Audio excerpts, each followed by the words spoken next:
Hello and welcome to the class of chemistry. Today's lecture is for 10th standard, unit 1st, chemical reactions and equations. Medium of instruction will be a mix of English and Hindi language. The topics covered in this video will be: first, chemical reactions with examples from our daily life; second, characteristics of chemical reactions; third, chemical equations; and fourth, balancing of chemical equations with examples. Let's look into the definition of chemical reaction.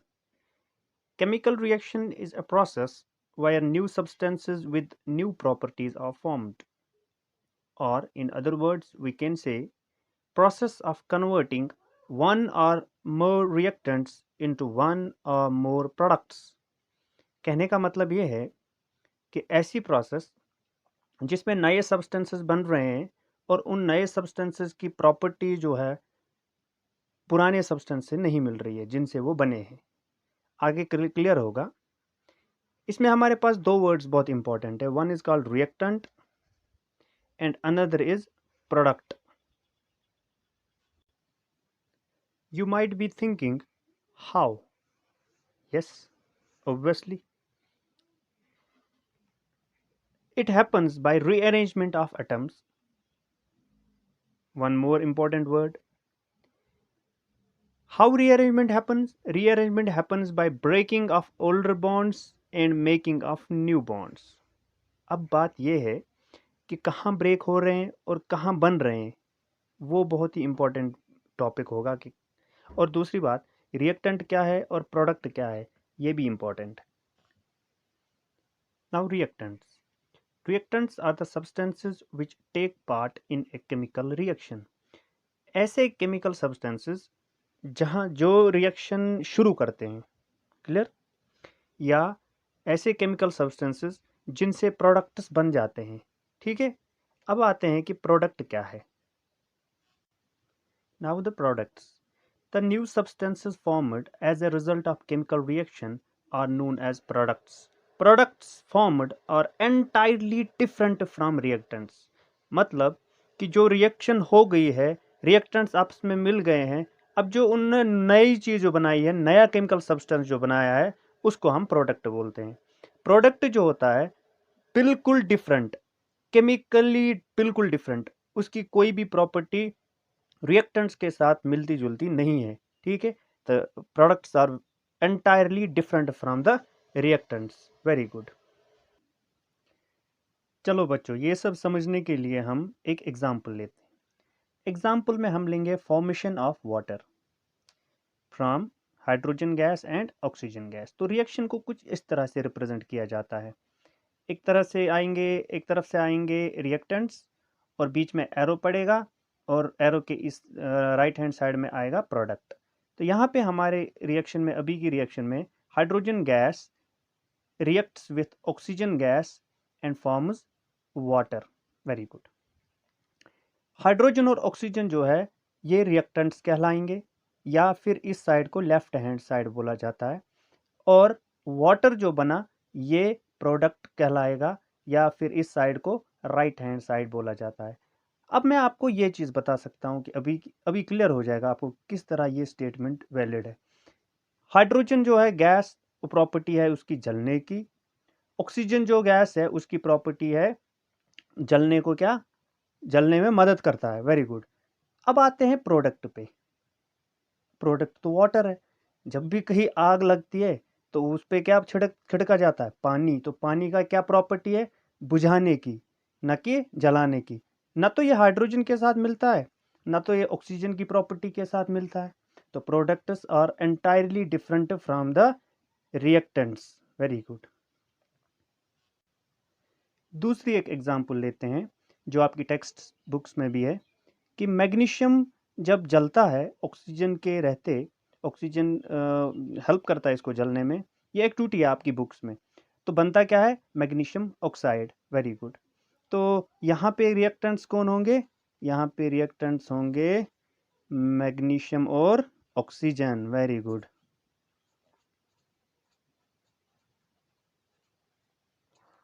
और यहाँ पे product कौन होगा? Product side ये होगा। और बेटा हमेशा ये एस जो लिखा है यहाँ पे, जी लिखा है यहाँ पे, एस लिखा है यहाँ पे भी जी, यहाँ एल लिखा है, इस सब का मतलब क्या है? ये तो हमको डिटेल में पढ़ना ही है, लेकिन फिर भी बता देता हूँ। इसका मतलब गैस, जी फॉर गैस, यहाँ पे भी जी फॉर गैस। तो क्यों लिखा है? क्योंकि हाइड्रोजन जो है वो गैसेस फॉर्म में है, गैस की सूरत में है। तो ऑक्सीजन जो है वो भी गैस की सूरत में है। और जब पानी यहाँ पे वाटर बनता है तो वो किस सूरत में बनता है? हमको मिलता है किस सूरत में, किस शक्ल में मिलता है? लिक्विड फॉर्म में मिलता है। Very good. तो ये गैस जो है ये स्टेट है हाइड्रोजन की, ऑक्सीजन जो है ये स्टेट है किसकी? सॉरी, ये गैस जी लिखा ये स्टेट है ऑक्सीजन की, और ये एल जो लिक्विड के लिए है वो स्टेट है वाटर की। अब यहाँ पे आते हैं, यहाँ पे आपको एस दिख रहा होगा, S stands for solid state. तो मैग्नीशियम जो है आपकी जो बुक में जो एक्टिविटी है वहाँ रिबन जलाना पड़ेगा, मैग्नीशियम रिबन जलाना पड़ेगा। क्लियर? तो वो सॉलिड स्टेट में है, मैग्नीशियम रिबन सॉलिड स्टेट में है, और ऑक्सीजन जो एयर में है तो वो गैसेस स्टेट में है। तो बनता क्या है? मैग्नीशियम ऑक्साइड, वाइट कलर का पाउडर जैसा रहता है, नीचे पड़ेगा जलते हुए। ठीक है? तो मैग्नीशियम ऑक्साइड प्रोडक्ट है, और मैग्नीशियम और ऑक्सीजन दोनों रिएक्टेंट है। यहाँ एक और बात, रिएक्टेंट्स एक भी हो सकता है, एक से ज़्यादा भी हो सकता है, प्रोडक्ट एक भी हो सकता है, एक से ज़्यादा भी हो सकता है। अभी की दो रिएक्शंस में आपने सिर्फ एक एक प्रोडक्ट देखा है, आगे जो रिएक्शंस आएंगी उनमें आप डेफिनेटली क्या देखोगे? एक या एक से ज़्यादा भी देख सकते हो। अच्छा, एरो की बात करते हैं बीच में। एरो पॉइंटेड किसकी तरफ है? वाटर की तरफ। यहाँ एरो पॉइंटेड किसकी तरफ है? मैग्नीशियम ऑक्साइड की तरफ। Very good. तो इसका मतलब ये है हमेशा एरो पॉइंटेड होगा towards the product, towards the product. जो प्रोडक्ट बना है उसी की तरफ एरो पॉइंटेड होगा। Very good. ओके। अच्छा, एक और बात, do chemical reactions occur in laboratories only? क्या हमारी डेली लाइफ में केमिकल रिएक्शंस की कोई एग्जांपल आपको मिलती है? आपकी बुक्स में भी है, आपकी बुक्स में डेली लाइफ से जो एग्जांपल्स है वो है सोरिंग ऑफ मिल्क, मिल्क का खट्टा होना, ये भी केमिकल रिएक्शन है। फॉर्मेशन ऑफ कर्ड, दही बनना, ठीक है, कच्चे दूध से दही बनाना, वो भी chemical reaction. Cooking of food, ये भी केमिकल रिएक्शन है। डाइजेशन ऑफ फूड, हमारे खाने का डाइजेशन होना हमारे स्टोमक में, ये भी क्या है? केमिकल रिएक्शन है। Breaking of fat and protein, वो सब होता है। प्रोसेस ऑफ रेस्पिरेशन, जो हम सांस लेते हैं, ऑक्सीजन अंदर जाता है और कार्बन डाइऑक्साइड बाहर आता है, ये भी क्या है? Chemical reaction. जब ऑक्सीजन अंदर जाता है तो डायरेक्ट हीमोग्लोबिन मतलब ब्लड के साथ मिल जाता है, बॉन्डिंग करता है, और कार्बन डाइऑक्साइड का बॉन्ड उसी टाइम टूट जाता है, और वो हमारी ये क्या बोलते हैं इसको, ये मुंह से बाहर आ जाता है as in the form of gas. Okay. Fermentation of grape, grape अंगूर का फर्मेंटेशन होना, उससे अल्कोहल बन जाना, ठीक है, फर्मेंटेशन से अल्कोहल ही बनता है अंगूर से, तो वो भी एक केमिकल रिएक्शन है। रस्टिंग ऑफ आयरन, आयरन का मतलब लोहे पे जंग लग जाना, अगर उसको मतलब मॉइस्ट एटमॉस्फेयर में रखा जाए, जहाँ हल्का पानी एटमॉस्फेयर में ह्यूमिडिटी हो, तो उस पर जंग लग जाता है। क्लियर? वो भी एक केमिकल रिएक्शन है। बर्निंग ऑफ फ्यूल, कोई भी फ्यूल, चाहे वुड है, केरोसिन है, एलपीजी है, जो भी आप मतलब फ्यूल जो जल रहा है वो भी केमिकल रिएक्शन है। ठीक है? क्योंकि उसके साथ ऑक्सीजन मिलता है। हमेशा बर्निंग पे क्या चीज़ें बनती है? ऑक्सीजन मिलता है, हमेशा कार्बन डाइऑक्साइड और वाटर बन जाता है। क्लियर? वो भी केमिकल रिएक्शन है। बर्निंग ऑफ कैंडल वैक्स, ठीक, कैंडल वैक्स जो मोमबत्ती जलती है, कैंडला डिनर नहीं किया है क्या? मोमबत्ती जलती है, पिघलती नहीं है क्या? पिघलती है। Very good. कैंडल वैक्स का जलना, ये भी क्या है? केमिकल रिएक्शन है। और राइपनिंग ऑफ फ्रूट्स, फ्रूट्स का मतलब पक जाना, ठीक है, फ्रूट्स का जो मैंगो हुआ, क्या बोलते हैं, तरबूजा हुआ, या फिर बनाना हुआ, इन फ्रूट्स का, या एप्पल हुआ, इन फ्रूट्स का पक जाना, ये भी एक केमिकल रिएक्शन है। Very good. तो जो उनके अंदर जो केमिकल्स है उनमें चेंजेस आ जाती है जिससे वो पक जाता है। ठीक है? अच्छा, एक और चीज़, आजकल आर्टिफिशियली पकाया जाता है फ्रूट्स को, ठीक है, कुछ मतलब केमिकल छिड़का छिड़का के उनके ऊपर। आपके लिए क्वेश्चन है कि वो केमिकल क्या है, उसका नाम बता दीजिए। ठीक है? ये आपके लिए क्वेश्चन है। क्लियर? आगे चलते हैं। Okay then, the next topic is characteristics of chemical reactions. अभी तक हमने थोड़ी मोर डिटेल्स पढ़ ली केमिकल रिएक्शन की, रिएक्टेंट्स के बारे में, प्रोडक्ट्स के बारे में, एक दो एग्जांपल्स भी देख ली। अब अगर आपके सामने रिएक्शन हो रही होगी, कहीं पे लेबोरेटरी में होंगे आप, तो रिएक्शन हो रही है, तो भाई आपको पता कैसे चलेगा कि रिएक्शन हो रही है कि नहीं हो रही है, या रिएक्शन कंप्लीट हो गई है? ऐसी इंडिकेशन, करेक्टरिस्टिक्स का मतलब होता है इंडिकेशंस और प्रॉपर्टीज, जिनसे हमको पता चलता है, खासियत, केमिकल्स की खासियत जिनसे हमको पता चलता है कि रिएक्शन हो गई है। ऐसी कौन सी करेक्टरिस्टिक्स है? ठीक है, let's discuss some of the characteristics of chemical reactions. First is change in state. Solid state से लिक्विड स्टेट बनना, या फिर लिक्विड स्टेट से गैस स्टेट बनना, या गैस से सॉलिड बनना। ठीक है, तो स्टेट्स आपस में इंटरचेंज हो रही है, तो आपको समझ जाना चाहिए कि रिएक्शन हो रही है या रिएक्शन हो चुकी है। ठीक है, चेंज इन टेम्परेचर। अगर रिएक्शन, जिस चीज़ में रिएक्शन हो रही है, चाहे वो बीकर है, चाहे वो टेस्ट ट्यूब है जिसमें रिएक्शन हो रही है, अगर उसका टेम्परेचर चेंज हो रहा है, चाहे वो गर्म हो रहा है, हॉट हो रहा है, या कूल हो रहा है, ठंडा पड़ रहा है, तो आप समझ जाओ कि रिएक्शन या तो हो चुकी है या हो रही है। Clear? Change in colour, colour change हो जाना, या तो आपने दो कलरलेस, बिल्कुल पानी के जैसे कलरलेस लिक्विड्स मिला दिए, तो वो जो प्रोडक्ट बना वो कलर्ड बना, तो रिएक्शन हो चुकी है। तो या फिर आपने दो कलर्ड ये रिएक्टेंट्स मिला दिए, तो जो प्रोडक्ट बना वो बिल्कुल कलरलेस है, उसमें कलर है ही नहीं। तो change in colour indicates what? Completion of A reaction, या रिएक्शन हो चुकी है या हो रही है। Clear? Actually chemistry is a colourful subject. आगे चलते हैं, फॉर्मेशन ऑफ गैस। ठीक है, अगर किसी रिएक्शन से गैस निकल रही है, तो मतलब ये है कि अगर किसी, मतलब आपने दो केमिकल्स मिला दिया तो उनसे गैस निकलनी शुरू हो गई है, तो मतलब तो समझ जाओ कि रिएक्शन हो रही है या हो चुकी है। Formation of precipitate. ठीक है, प्रेसिपिटेट बनना, प्रेसिपिटेट होता है एक सॉलिड प्रोडक्ट जो बिल्कुल नीचे बॉटम में सेटल हो जाएगा। आपने दो लिक्विड्स मिला दिए, तो दोनों लिक्विड रहने चाहिए, नहीं, प्रेसिपिटेट बन सकता है, उनमें से एक सॉलिड बन के निकल के सीधे नीचे बॉटम पे सेटल हो जाएगा, तो वो सॉलिड प्रोडक्ट, क्या उसको क्या बोलते हैं? प्रेसिपिटेट। आगे चलते हैं, इन सब की एक एक एग्जाम्पल ले लेते हैं, हर एक करेक्टरिस्टिक एग्जाम्पल के साथ समझेंगे। क्लियर? आपको क्लियर हो जाएगा definitely. Let's take example from the first characteristic, that's evolution और formation of gas. This is the most common characteristic of chemical reactions. Here the example is reaction between zinc granules and sulfuric acid. जब आप zinc granules, मतलब zinc की गोलियां जैसे जितनी zinc solid state में sulphuric acid में डालोगे, डाइल्यूट सल्फ्यूरिक एसिड, मतलब जिसमें जो एक्वस सोल्यूशन होगा, पानी जिसके साथ मिला के थोड़ा डाइल्यूट गया होगा, तो जिंक जब सल्फ्यूरिक एसिड के साथ रिएक्शन करता है, तो बनता है जिंक सल्फेट और निकलता है हाइड्रोजन गैस। ये जो अपवर्ड एरो यहाँ पे है, इससे इंडिकेट किया जाता है केमिस्ट्री में कि गैस, इवोल्यूशन ऑफ गैस हो रहा है। जिस भी प्रोडक्ट के साथ ये अपवर्ड एरो होगा, वो होगा इन the form of gas. Clear? अब अच्छा, एक और बात, सल्फ्यूरिक एसिड को कॉमनली बोला जाता है किंग ऑफ केमिकल्स, और जो जिंक सल्फेट यहाँ पे, ओके, आई एम सॉरी आगे चलो। अब एक्चुअली इस रिएक्शन में होता क्या है, देखिए बच्चों, जो ये सल्फ्यूरिक एसिड है, इसका हम स्ट्रक्चर कुछ इस तरह लिखेंगे आपके लिए, अदरवाइज इस तरह स्ट्रक्चर नहीं है। ये जो दो हाइड्रोजन्स है, ये बॉन्ड किए हुए हैं SO4 के साथ। अब यही ब्रेक हो जाते हैं, ये दो हाइड्रोजन के बॉन्ड जो है ये ब्रेक हो जाते हैं।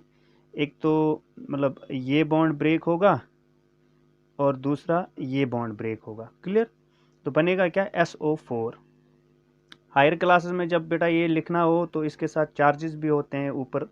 ठीक है, तो अभी की हमारी क्लास के लिए अभी वो लिखना, मतलब मुझे लग रहा है मुनासिब नहीं है, क्योंकि हम फिर टॉपिक से डाइवर्ट हो जाएंगे आगे। फिर आप सोचोगे कि चार्ज कहाँ से आया, फिर आप सोचोगे कि ये हाइड्रोजन वो हाइड्रोजन क्या हो रहा है। तो आपके लिए मैं SO4 लिख रहा हूँ, आपको समझाने के लिए SO4 लिख रहा हूँ, और दो हाइड्रोजन्स, क्योंकि SO4 से तो इनने बॉन्ड ब्रेक कर दिया, तोड़ दिया अपना, मतलब जो फोर्स ऑफ अट्रैक्शन बॉन्ड था। तो SO4 रिएक्शन करता है जिंक के साथ और बनता है ZnSO4, और जो दो हाइड्रोजन्स थे ये बेचारे आपस में ही बॉन्डिंग कर लेते हैं तो बन जाता है H2। Clear?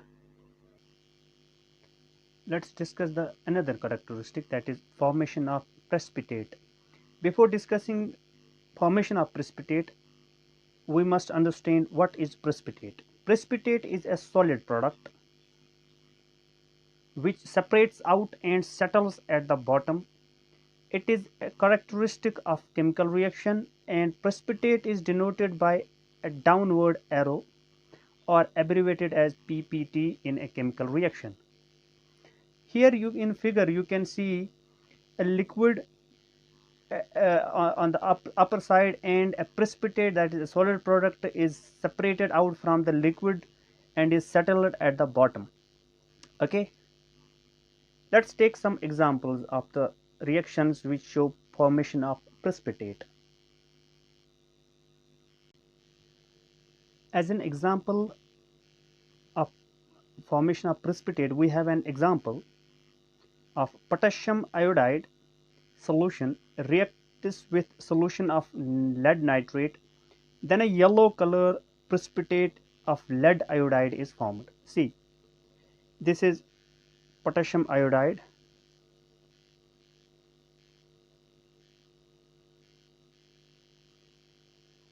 when it reacts with lead nitrate, Pb is symbol for lead and potassium का symbol K है.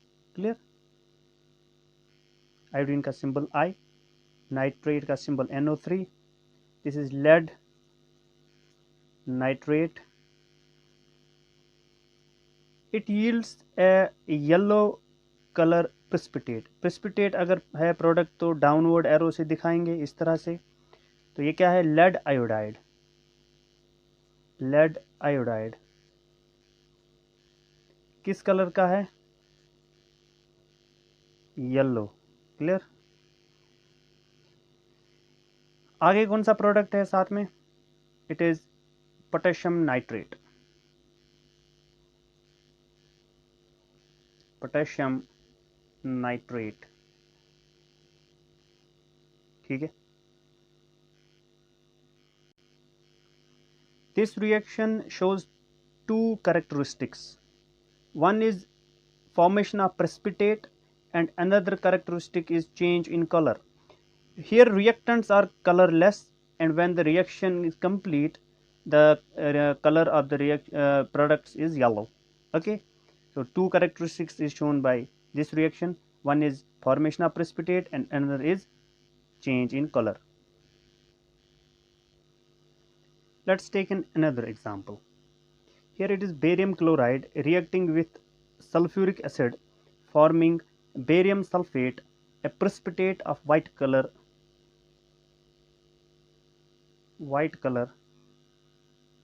and formation of HCl and hydrochloric acid. एक चीज़ यहाँ पे ध्यान रखो, हमने यूज़ किया है solution of lead nitrate and solution of solution of potassium iodide. तो solution किसके साथ बना हुआ है? पानी में घुल के solution बनाया गया है. जो भी केमिकल पानी में घुल के solution बनता है तो वो एक्वस फॉर्म में होता है. तो इसके साथ हम क्या लिखेंगे? AQ ब्रैकेट में एक्वस. ये भी एक्वस है. क्लियर? और प्रेसिपिटेट हमेशा सॉलिड में होता है, ये सॉलिड प्रोडक्ट है तो इसके साथ क्या लिखेंगे? Small s solid. और पोटेशियम नाइट्रेट जो है ये भी एक्वस सॉल्यूशन में ही, एक्वस फॉर्म में ही होगा. कुछ same case is with this reaction. Same case is with this reaction. It is solution of barium chloride reacting with dilute H2SO4. Dilute H2SO4 means जिसमें पानी मिलाया गया हो. ठीक है, डाइल्यूट किया गया हो. तो ये भी सॉल्यूशन जो है पानी में बना हुआ है तो एक्वस फॉर्म में, ये भी डाइल्यूट है तो एक्वस है. अब ये प्रोडक्ट जो बना है ये बना है प्रेसिपिटेट. प्रेसिपिटेट हमेशा सॉलिड होगा. ठीक है, तो इसके साथ स्मॉल s, थोड़ी जगह कम है तो दिखाई नहीं दे रहा होगा शायद. तो ये क्या है? HCl. It is in liquid state या aqueous state, I am sorry, क्योंकि पानी अंदर होगा एक्वस स्टेट में. क्लियर? इनके नाम बेरियम क्लोराइड. बेरियम एक एलिमेंट है जिसका सिंबल Ba है. बेरियम क्लोराइड, ये सल्फ्यूरिक एसिड,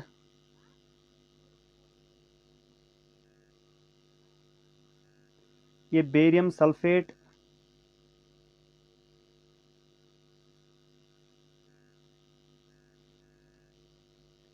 और ये hydrochloric acid.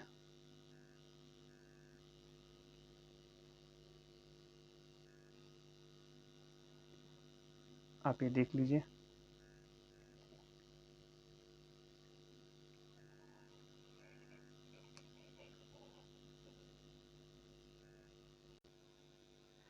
Let's discuss some examples, some reactions which change color. Here is an example. Color change is a characteristic of most of the reaction. बहुत सारी ऐसी reactions है जो color change दिखाते हैं। एक एग्जाम्पल हमारे पास है जिसमें हमने लिया है aqueous solution of copper sulphate. ये कॉपर सल्फेट है,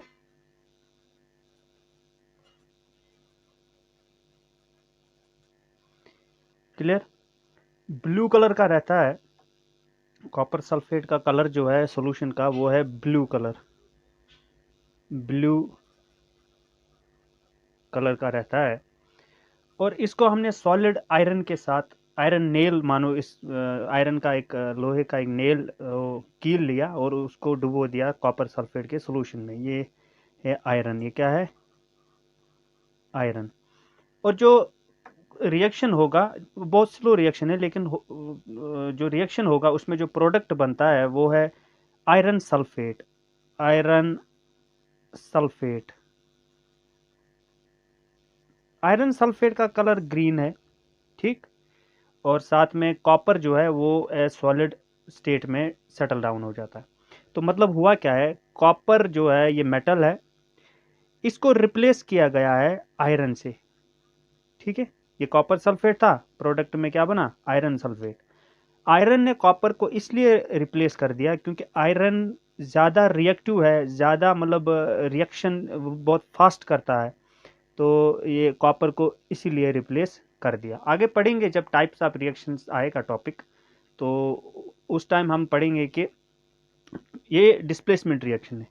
ये कौन सी रिएक्शन है, डिस्प्लेसमेंट रिएक्शन, जहाँ एक मेटल जो ज़्यादा रिएक्टिव होता है वो डिस्प्लेस कर देता है दूसरे मेटल को उसके सॉल्ट से। ये सॉल्ट है, copper sulphate is a salt. आगे सब कुछ आएगा जब हम पढ़ते जाएंगे next chapter, acid base salt होगा या फिर जो भी होगा क्लियर होता जाएगा, आप टेंशन मत लो, ठीक है। Copper sulphate, sorry iron sulphate जो बना वो ग्रीन कलर का सोल्यूशन रहता है, क्लियर। आगे एग्जाम्पल्स और भी है हमारे पास, एक और एग्जाम्पल है, देखते हैं। Another example is citric acid, when it reacts with potassium permanganate, formula is KMnO4, it changes the color of the potassium permanganate from purple to colorless. The actual color of the potassium permanganate solution is purple. When it reacts with citric acid, it changes the color of potassium permanganate from purple to colorless.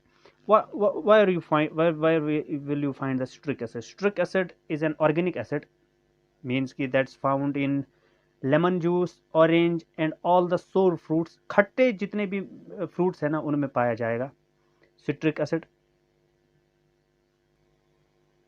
Okay, let's discuss the very important characteristic of chemical reactions, that is change in temperature. Change in temperature characteristics is shown by two types of reactions. The reactions in which increase in temperature occurs, and the second is where temperature decreases or decrease in temperature, which shows decrease in temperature. All these reactions produce heat. ये सारी की सारी reaction जो increase in temperature दिखा रही है वो heat produce कर रही है। क्या प्रोड्यूस कर रही है, हीट, गर्मी। ऑल दीज रिएक्शंस, अच्छा चलते हैं दूसरे साइड में, all these reactions absorb heat. ये जो दूसरे टाइप की रिएक्शंस जिनमें टेम्परेचर डिक्रीज होता है, वो डिक्रीज कैसे होता है, दे एब्जॉर्ब हीट, ठीक है। They don't show up heat, they just absorb it. Second point यहां से, रिएक्शन टेस्ट ट्यूब्स और बीकर्स विल बिकम हॉट। जिस टेस्ट ट्यूब में या जिस भी बीकर में आप रिएक्शन कर रहे हो, वो बाहर से अगर हाथ लगाओगे उस पर तो बहुत गर्म दिखेगा, ठीक है। Due to increase in temperature, जो टेम्परेचर इंक्रीज हुआ है तभी हीट बाहर आ रही है, तो गर्मी तो दिखेगी टच करने से, सेंस तो होगा। आते हैं यहाँ पे, टेस्ट ट्यूब और बीकर विल बिकम कूल या cold due to decrease in temperature. तो यहाँ पे जो डिक्रीज इन टेम्परेचर के साथ रिएक्शन चलती है, तो वहाँ पे टेस्ट ट्यूब या बीकर जो है वो ठंडा दिखेगा, ठीक है, ठंडा महसूस होगा as compare to the room temperature. Room temperature से भी ठंडा दिखेगा, ऐसा लगेगा जैसे फ्रिज में था, ठीक है। तो वो वहाँ टेम्परेचर डिक्रीज हुआ है। यहाँ तीसरा पॉइंट क्या है, these reactions are called exothermic reactions. इन रिएक्शंस को जिनमें टेम्परेचर इंक्रीज होता है, they are popularly called as exothermic reactions. Exo का मतलब गिवन आउट, थर्म मतलब थर्मिक जो वर्ड है वो थर्म से आया है, तो थर्म का मतलब हीट, क्लियर। तो heat is given out, very good. आते यहाँ पे, these reactions are called endothermic. जिन रिएक्शंस में टेम्परेचर डिक्रीज होता है उनको कहा जाता है एंडोथर्मिक। एंडो मीन्स एब्जॉर्बड या टेकन इन, ठीक है, तो थर्म का मतलब हीट, क्लियर। आते हैं इनकी एग्जाम्पल्स पे। इनकी एग्जाम्पल्स बहुत अच्छी अच्छी एग्जाम्पल्स है हमारे पास, आप लोग परेशान मत हो जाओ, टेंशन मत लो। और दूसरी बात, जब मैं टाइप्स ऑफ रिएक्शंस पढ़ाऊंगा तो उस टाइम मैं इन डिटेल इनको पढ़ाऊंगा कि कैसे क्या हो रहा है इनके साथ, एक्सोथर्मिक रिएक्शन क्या हुई, एंडोथर्मिक रिएक्शन क्या हुई, और इन डिटेल आगे जो भी मतलब इनके बारे में होगा तो वो हम उसी टाइप्स ऑफ रिएक्शंस में ही पढ़ेंगे। Let's take examples one by one. First, in case of increase in temperature or in case of exothermic reactions, we have an example, calcium oxide, that's called quicklime. When it reacts with water, it forms a compound called calcium hydroxide or slaked lime, that's white in color, और साथ में इसके heat भी produce होती है। ये example आपने देखी होगी, जब दीवारों पे वाइट कलर किया जाता है, वाइट वॉश, ठीक है, वाइट पुट्टी किया जाता है। वो वाइट पुट्टी एक्चुअल में क्या होता है, कैल्शियम ऑक्साइड होता है। जब उसमें पानी डाला जाता है एक बाल्टी में, आप कभी बाल्टी को बाहर से हाथ लगा के देखो, वो गर्म होगी, क्योंकि उसमें बना होता है कैल्शियम हाइड्रोक्साइड। वही कैल्शियम हाइड्रोक्साइड फिर दीवारों पे लगता है एज वाइट कलर या वाइट, वो वाइट पुट्टी, ठीक है। That white putty is called slaked lime. Another example in the same category is Zn. When it reacts with H2SO4, it forms ZnSO4 and with the release of heat energy and hydrogen gas. Clear? Coming to the next side, that is a decrease in temperature section or endothermic reactions, we have an example, barium hydroxide. When it reacts with ammonium chloride, NH4Cl is ammonium chloride. Here written word heat on the arrow means heat is given to the reactants. Without giving heat to the reactants, reaction would not proceed. Giving heat to the reactants, heat is added. It forms barium chloride, BaCl2, and ammonia, NH3, with the formation of water as well. Coming to the some daily life experiences, we have an example, evaporation of water. Evaporation of water means formation of water vapor is an example of endothermic reaction, or it proceeds with decrease in temperature. जब decrease in temperature होता है इससे, तो फिर cooling effect भी होता है। ये आपने एक्सपीरियंस किया होगा, जब बहुत सारा स्वेट कोई एक्सरसाइज करके या मैच खेल के या स्वेटिंग होती है, जब आप उस स्वेट को ठंडा होने देते हो, सूखने देते हो, तो you will feel a cooling effect all over your body, ठीक।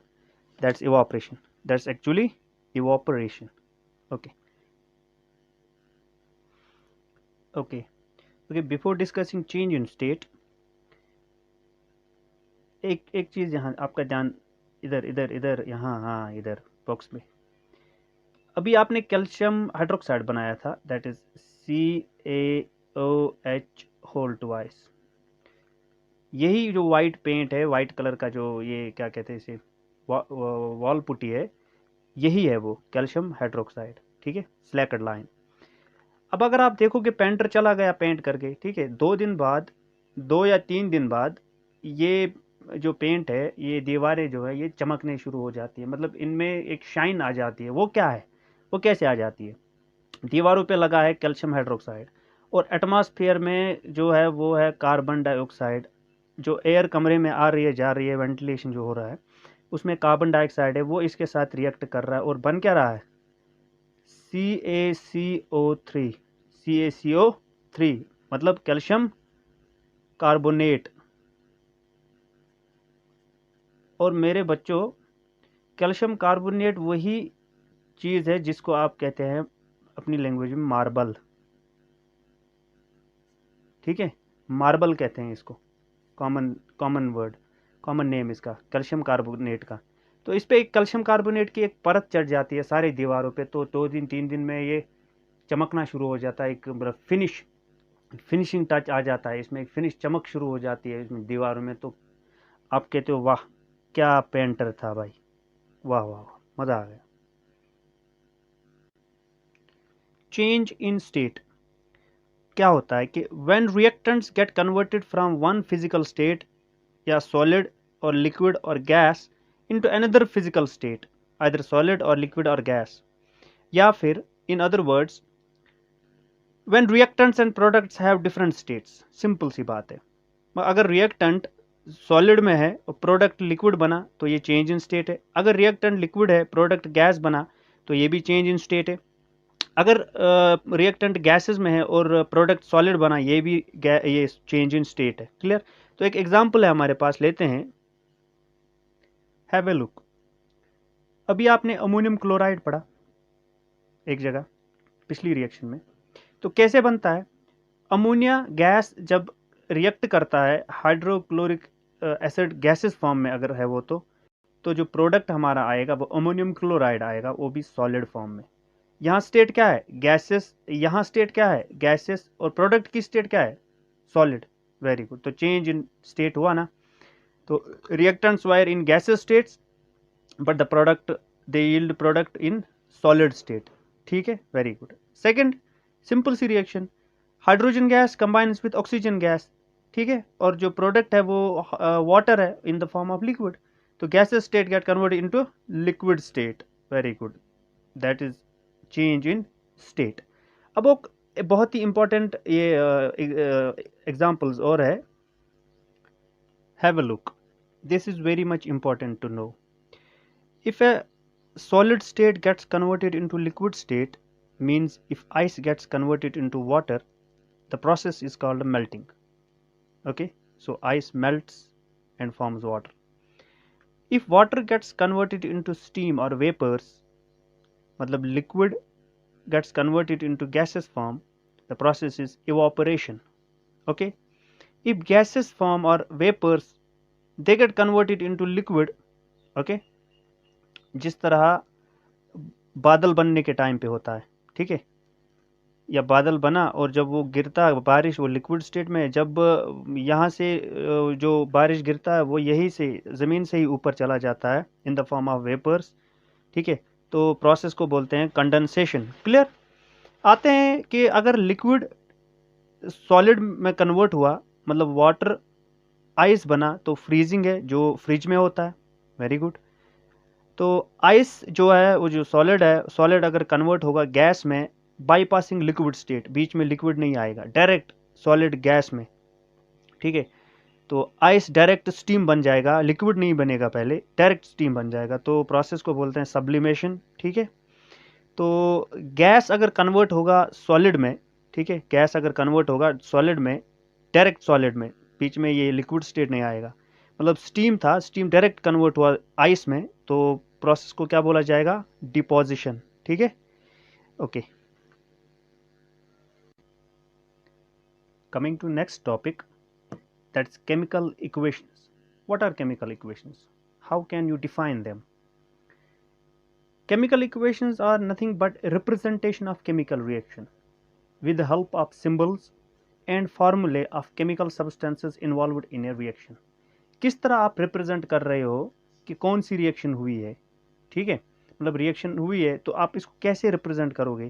ठीक है, आपने रिएक्शन की तो क्या चीज़ें ऐसी लिखोगे आप जिससे रिप्रेजेंट हो जाए कि रिएक्शन, ये रिएक्शन हुई है, ये प्रोडक्ट है, ये रिएक्टेंट था, ये कंडीशंस थी, या फिर इसको क्या बोला जाता है? It is short hand representation of chemical reaction. एक शॉर्ट हैंड है, ठीक है, शॉर्ट हैंड में सिंबल्स यूज होते हैं, शॉर्ट हैंड में ये क्या बोलते हैं इसको, फॉर्मूले यूज होते हैं, शॉर्ट हैंड यूज होता है। ठीक है, फॉर एग्जांपल अगर मैं यहाँ पे एक स्टेटमेंट लिख देता हूँ, ठीक है। स्टेटमेंट ये है कि zinc metal reacts with sulphuric acid to form zinc sulphate and hydrogen gas.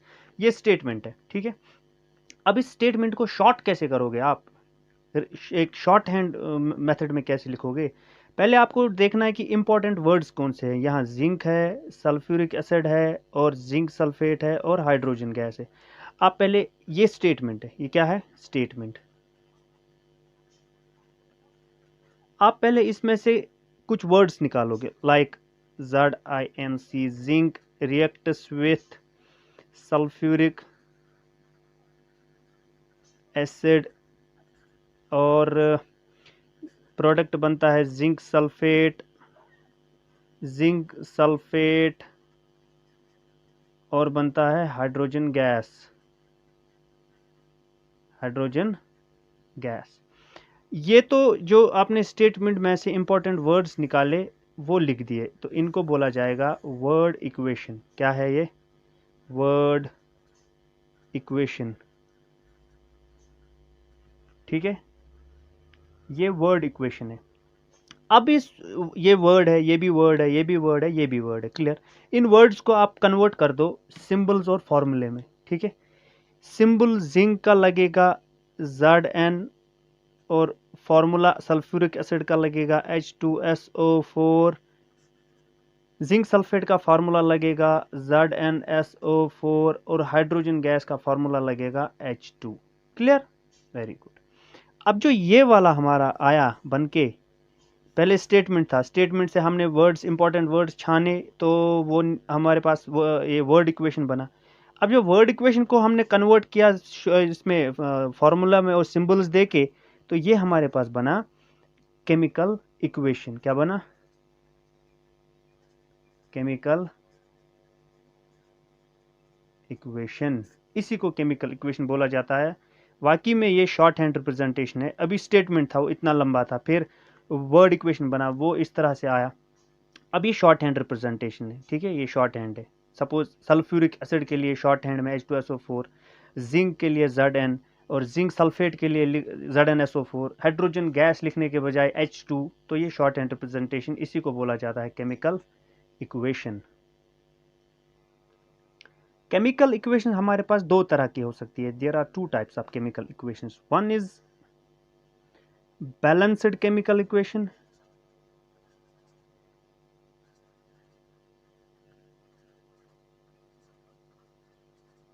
another is unbalanced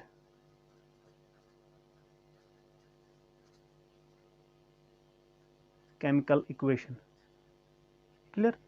Balanced chemical equation means जिसमें रिएक्टेंट्स के साइड में जितने भी एटम्स है वो बराबर हो प्रोडक्ट साइड में, ठीक है। Elements, oh sorry, atoms present in reactant side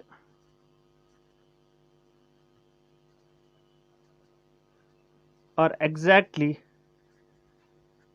equal to atoms present in product side। ऐसी केमिकल इक्वेशन को बैलेंस्ड केमिकल इक्वेशन बोला जाएगा। और अनबैलेंस्ड में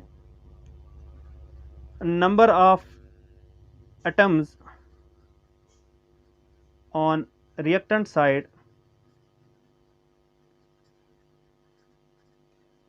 are not equal to number of atoms on product side। अगर मैं इस तरह लिखूं H2 plus O2 gives us H2O, ये एक अनबैलेंस्ड केमिकल इक्वेशन है, क्योंकि यहाँ दो हाइड्रोजन है रिएक्टेंट साइड में, दो ऑक्सीजन है रिएक्टेंट साइड में, लेकिन रिएक्टेंट प्रोडक्ट साइड में एक ही ऑक्सीजन है, ठीक है।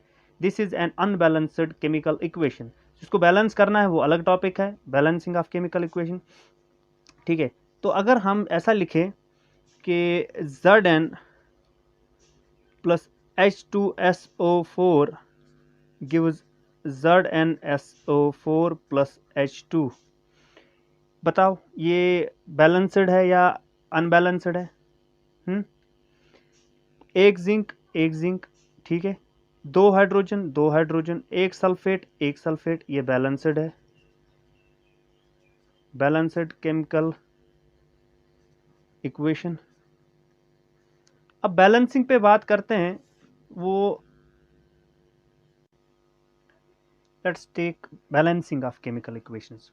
What is balancing of chemical equations? Nothing. In layman's language, number of atoms on reactant side must be equal number of atoms on the product side. That's balancing. In short, process of making number of atoms on both the sides of chemical equation equal, या in other words क्या बोलें, process of making number of atoms on reactant side equal to number of atoms on product side. Clear है? Very good, इसमें तो कोई tension नहीं है। अब क्यों करें बैलेंस? हम ऐसे ही चलाएंगे इक्वेशंस को? अरे नहीं नहीं नहीं, बैलेंसिंग करनी है। क्यों करनी है? क्योंकि एक लॉ है, that's called law of conservation of mass. ठीक है, वो कहता है कि मास can neither be created not destroyed in a chemical reaction. Means कि जो आपके पास एटम्स है उनका वजन, कोई ना कोई मास तो होगा, वो बराबर आना चाहिए किसके? Mass of products. Mass of reactants must be equal to mass of products. ये भी एक उदाहरण है इसका। ठीक है, mass of reactants must be equal to mass of products. Clear?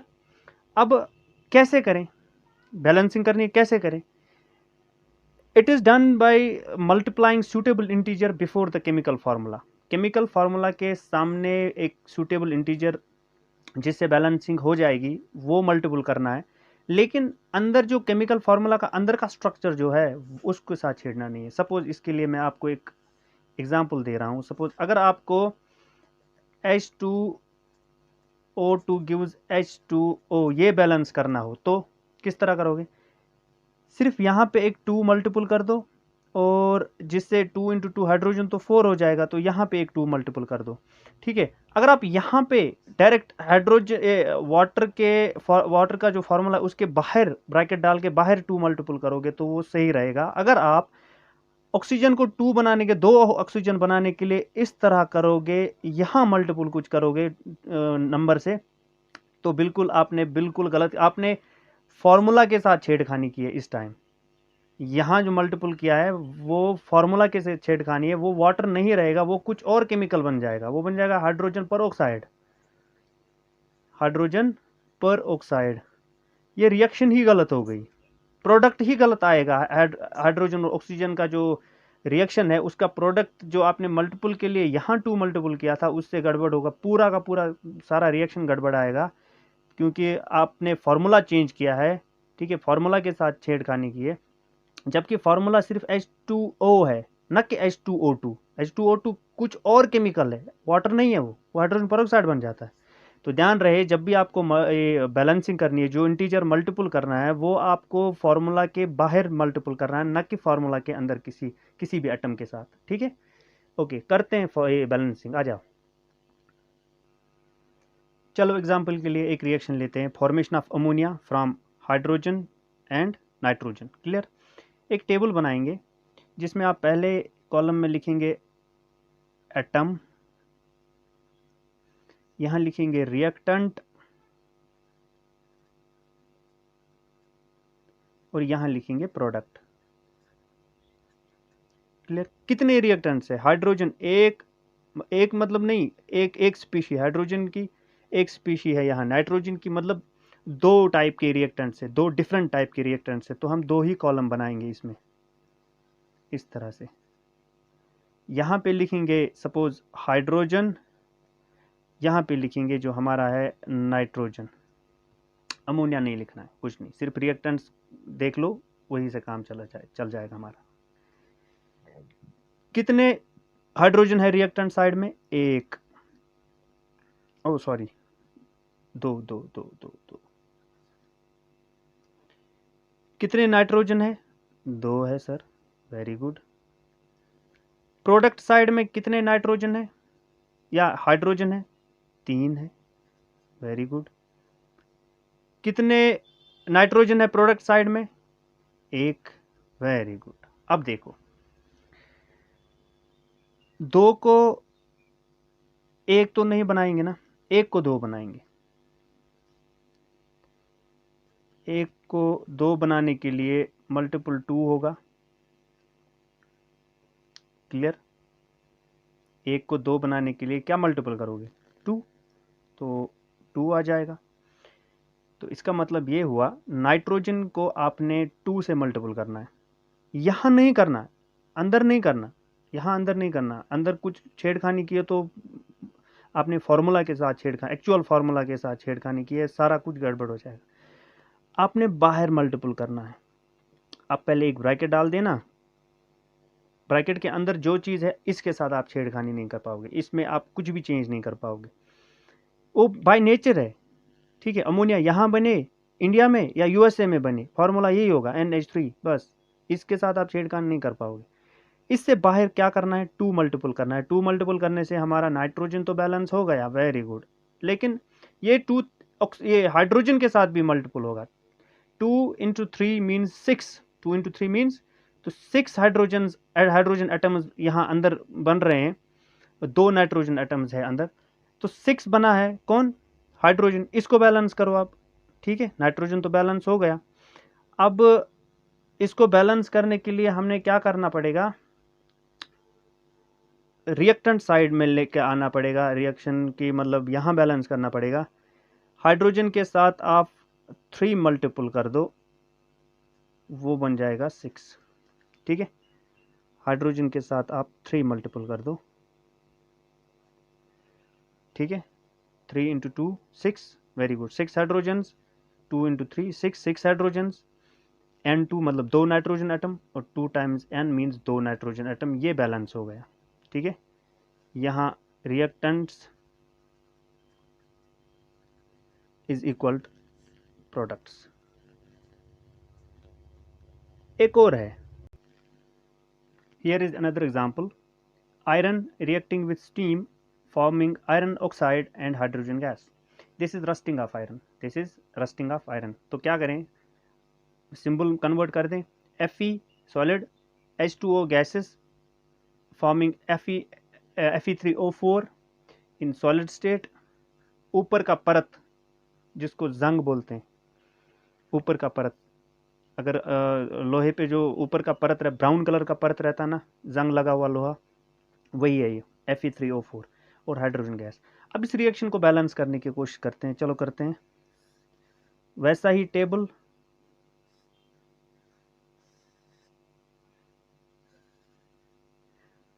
कितने बनाने पड़ेंगे? एक तो Fe है, दूसरा हाइड्रोजन है और तीसरा ऑक्सीजन है, 3 बनाने पड़ेंगे हमको।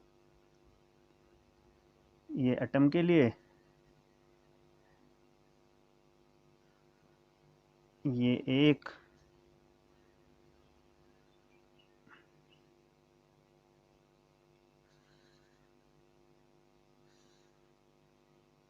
ओहो ज़्यादा हो गया कुछ, ये एटम, ये रिएक्टेंट्स और ये प्रोडक्ट्स, यहाँ Fe, यहाँ हाइड्रोजन और यहाँ ऑक्सीजन, क्लियर, वेरी गुड। कितने Fe है रिएक्टेंट साइड में? 1। कितने हाइड्रोजन है रिएक्टेंट साइड में? 2। कितने ऑक्सीजन है? 1, वेरी गुड, क्लियर। अब आते हैं प्रोडक्ट साइड में, कितने Fe है?